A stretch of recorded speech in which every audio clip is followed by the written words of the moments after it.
అమరావతిలో మంత్రి నారాయణ పర్యటించారు. పశ్చిమ బైపాస్ నిర్మాణ పనులను ఆయన పరిశీలించారు. ఈ సందర్భంగా మంత్రి మాట్లాడుతూ కూటమి అధికారంలోకి వచ్చిన తర్వాత అమరావతి నిర్మాణానికి ఉన్న ఇబ్బందులను తొలగించుకుంటూ వచ్చామని, ఇప్పటికీ 22,000 కోట్ల విలువైన టెండర్లకు అథారిటీ ఆమోదం తెలిపిందని చెప్పారు.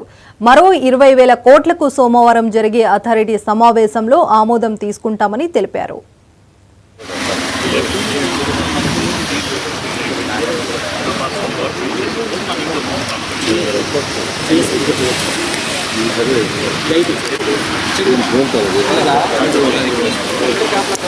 ఏ రాష్ట్రానికైనా ఒక రాజధాని అంటూ ఉండాలి.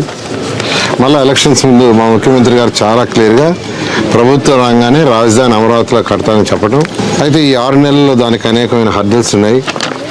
వాళ్ళు ఏదైతే జీవోలన్నీ క్యాన్సిల్ చేసి రకరకాలుగా చేస్తుంటే వాటిలన్నిటి కూడా మళ్ళీ ఆ యొక్క జీవోలు మళ్ళీ అన్నింటినీ కూడా యాక్చువల్గా మళ్ళీ తీసుకురావడానికి మళ్ళీ అథారిటీ మీటింగ్లో డిస్కస్ చేసి, క్యాబినెట్లో డిస్కస్ చేసి, కొన్ని అసెంబ్లీలో మొన్న పెట్టి అసెంబ్లీ యొక్క అప్రూవల్ కూడా తీసుకొని ఆ హర్డీలు పూర్తయింది.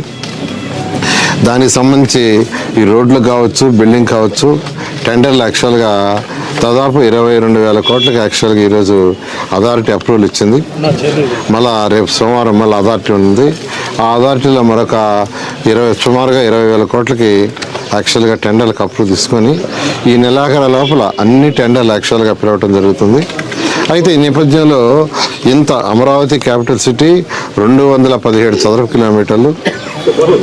ఇందులో ఈస్ట్ నుంచి వెస్ట్ దాకా, ఈస్ట్ టు వెస్ట్ మనకు ఈస్ట్ నుంచి వెస్ట్ దాకా తీసుకుంటే రోడ్లు ఒక 16 రోడ్లు ఉంటాయి.